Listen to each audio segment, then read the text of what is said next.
Hey, what's up, everybody? Lone Wolf here, and today I'm going to be giving you my first impressions of El Dorito, which is basically Halo 3 if it was made today rather than 10 years ago.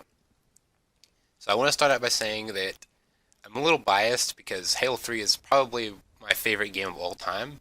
It was the first game I can ever remember playing back when I was like 5 years old.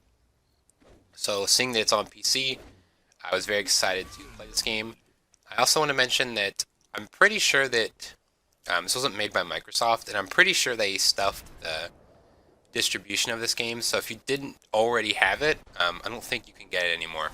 But anyways, for what I think of the game, if you played Halo 3 or Halo 4 or maybe even Halo 5, Halo 2, I think you're gonna have a lot of fun with this game. They basically took Halo 2, 3, and 4, and I didn't play 5, but they basically just smashed them all together and took all the best parts.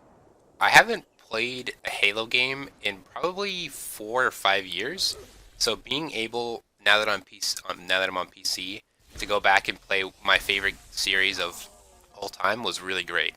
I'm gonna be playing a lot of El Dorito. I am having one problem with it though, is that I'm having a really hard time getting into a game. I'm not sure if it's just the servers are really busy, but the problem I'm having is that I can only get into a game if it has like two or three people in it, and I just have to wait for people to join. This is one of the first games this is actually the first game I ever managed to get into. As you notice, it only had like two people at the start. So if anybody has any fixes for that, that would be greatly appreciated to let me know. Anyways, one of the things I'm really excited about is that they added Forge mode as well.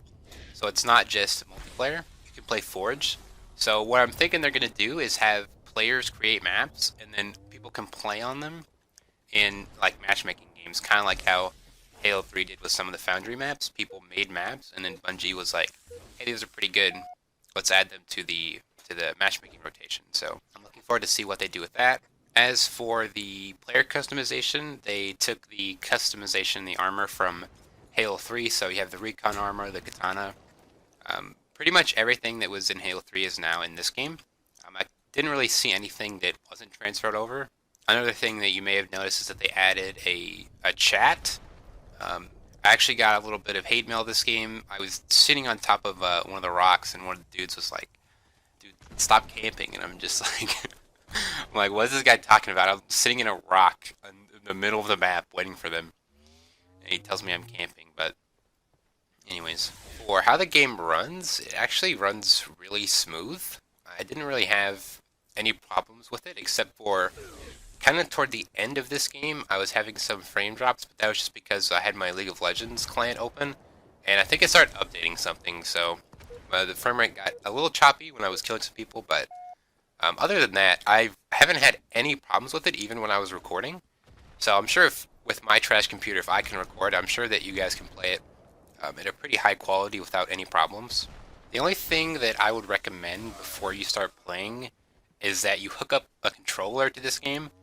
The controls are not very good on mouse and keyboard, and it's really hard to navigate some of the menus.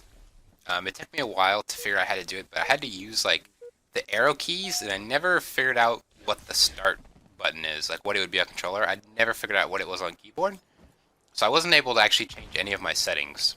So I just kind of had to press every button on my keyboard and try to figure out what did what. As for how the default controls are, they weren't too bad once I figured them out, but like I said, they were really hard. Like it was really rough. I actually edited out my first like minute in this game because I couldn't figure out what anything did, and I almost killed myself with grenades. The game also has a voice chat.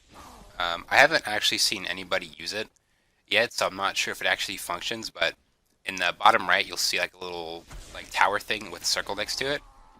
When I was holding down the one of the keys, I can't even remember which one it was, but it basically lit up and it was said that I was talking, but I haven't heard anybody else say anything, so I'm not sure if it actually works. Or maybe you have to turn up a setting, but I couldn't get into the settings, so I'm not sure. Another thing I noticed, but this may just be a problem to the Lone Wolves playlist, which is what we're in right now, Swords. The spawns are not very good. As you can see, I've spawned behind some people multiple times, And toward the end, like 3 people spawned in the same spot in a row, and I just murdered all of them because they didn't even see me because they spawned literally like right in front of me. Anyways, that's pretty much all I have to say about El Dorito. It's really fun. I'll be playing a lot more of it. Um, Sorry for some of the frame drops in this video, but that was just because I had my league open. If I post any more of these videos, I'll definitely have that ironed out. Anyways, thanks for watching, and I will see you in the next one. Peace. Triple kill. 5 minutes remaining. Overkill. Killing spree. Sword spree. Kill. Tacular. Game.